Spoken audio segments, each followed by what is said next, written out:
Ensuite, nous avons ici le champ lymphe. Alors, le champ lymphe ici, il va indiquer la taille du champ value, puisque c'est dans ce champ-là que se trouvent les données. Ok. Donc, lui, ce champ, il va nous envoyer des informations. Donc, à chaque message type, par exemple, va correspondre la longueur, la taille des données que le champ type transporte en octets. OK? Donc ici, par exemple, le champ type ici, il va porter le nom. Supposons que la valeur fait 50 octets. Eh bien, on aura un champ lymphe ici qui va indiquer que ce champ-là porte les données des 50 octets. Et ce champ, les valeurs sont toujours exprimées, comme je l'ai dit ici, en octets. Donc, on va dire ceci, que le champ lymphe, donc je vais mettre ça ici,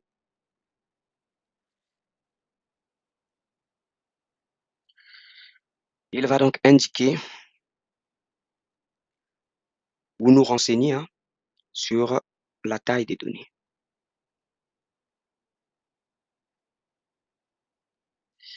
OK? Il est exprimé en octets, il est toujours en octets, et il permet à, si vous voulez, à la machine de destination, donc au destinataire du message, euh, de, comment je peux dire ça? Ok, de savoir, ok, de savoir combien de bits il va lire. Ok? Donc ça, c'est euh, ce champ, le champ lymphe.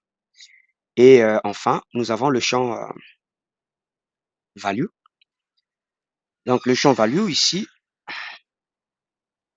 le champ value, ça, lui, qu'est-ce qu'il va nous renseigner?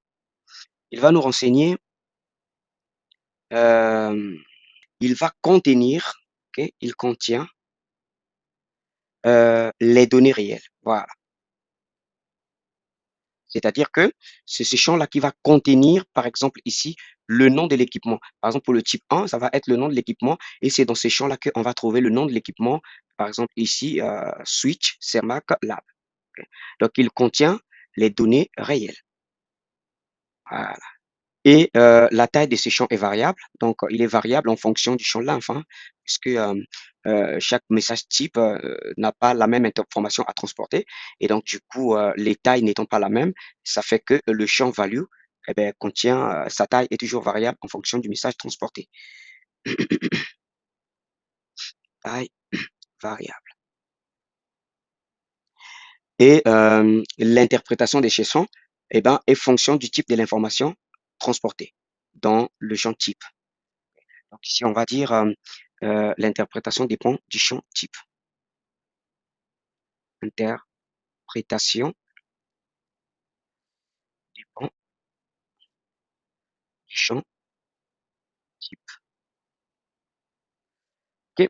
Donc ça, c'est pour comprendre comment analyser les messages CDP avec Wireshark, par exemple, ou avec un autre analyseur de protocole. Donc ça, c'était sur la partie TLV. Donc, il faut bien comprendre ça, que ces messages CDP sont transportés dans des formats, dans un format d'encapsulation qu'on appelle TLV. Et donc, les messages qu'ils vont échanger, on a commencé déjà à égrener. Donc ici, ils vont envoyer le device ID. Le device ID, ça va être le nom de l'équipement. Ils vont envoyer l'IP de management. Ça va correspondre au message de type. Donc, par exemple, ici, c'est un message de type 1.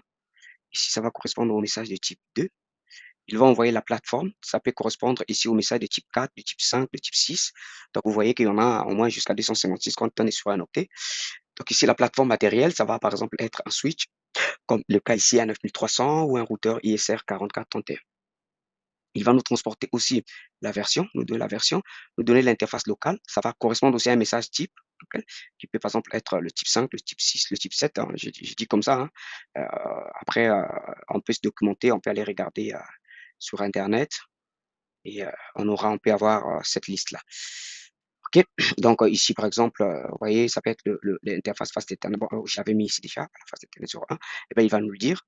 locale, donc ici, et l'interface distante. L'interface locale, si c'est le switch 1, par exemple, qui envoie le message CDP, ce qui va correspondre à l'interface locale, c'est cette interface. Et ce qui va correspondre à l'interface distante, c'est l'interface du switch distant qui lui est directement connecté donc, au switch 1.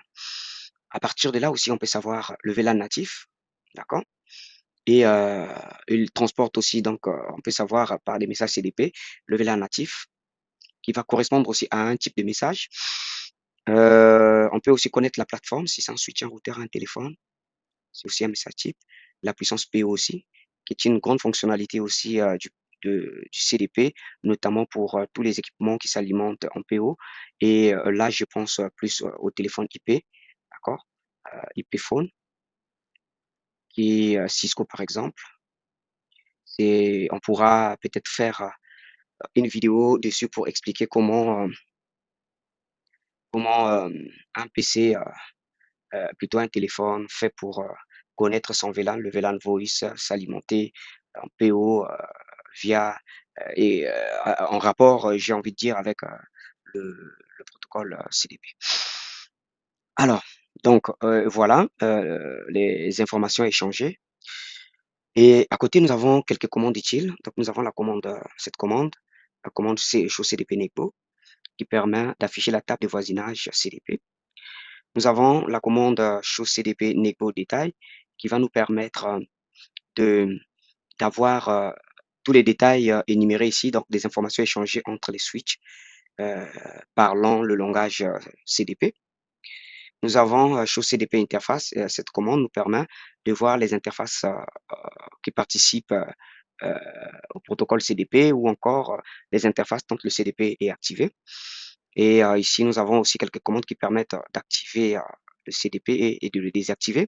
Donc, la commande show CDP run permet d'activer le protocole CDP sur un équipement Cisco en mode configuration globale.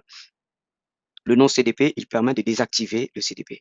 Mais je tiens à signaler, comme on l'a dit sur le slide précédent, que le CDP, il est activé par défaut sur les équipements Cisco. Si jamais il a été désactivé, eh bien pour l'activer, vous avez cette commande CDP run en mode configuration globale du routeur. Le no CDP run, c'est pour désactiver le CDP sur le routeur ou le switch en mode de configuration globale. Et ici, c'est pour désactiver le CDP sur une interface. Et si vous l'avez désactivé, si vous voulez l'activer, donc ici pour désactiver déjà, il faut que vous rentriez en mode configuration d'interface et vous tapez la commande no CDP enable, il va désactiver le CDP sur cette interface. Et cette fonction et cette commande, elle est très importante pour des raisons de sécurité, puisque comme on va le voir un peu plus tard, que il est déconseillé, plutôt il est déconseillé de laisser le CDP activé sur certaines interfaces réseau, par exemple, qui vont vers les ISP ou d'autres, vers des clients ou vers des fournisseurs. Et si jamais il faut activer l'interface, la commande serait la même en mode configuration d'interface en enlevant juste le nom. Donc voilà pour ce qui est de cette partie théorique. Nous allons donc passer au lab et avant donc de passer au lab, bon, il y a cette petite partie sur les cas d'usage. OK, je vais effacer là. Sur les cas d'usage. Donc les cas d'usage, ici par exemple, ça va nous permettre de faire une cartographie rapide du réseau, hein. Donc ici, dans la cartographie réseau, qu'est-ce que j'entends? J'entends par ce que nous appelons par architecture, archi, ce qu'on appelle par les architectures réseau ou les maps hein, réseau.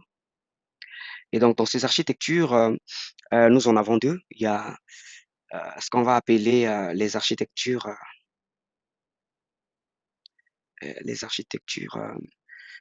comment on les appelle, physiques, voilà.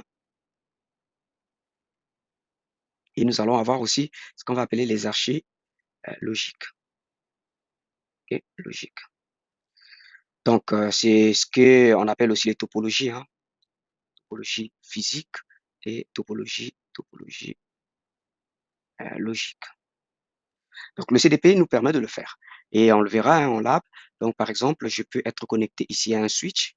Je suis connecté sur ce switch, donc je suis là et je tape la commande show CDP Negbo et là, il me montre que, ben voilà, j'ai par exemple ici, des switches et un AP.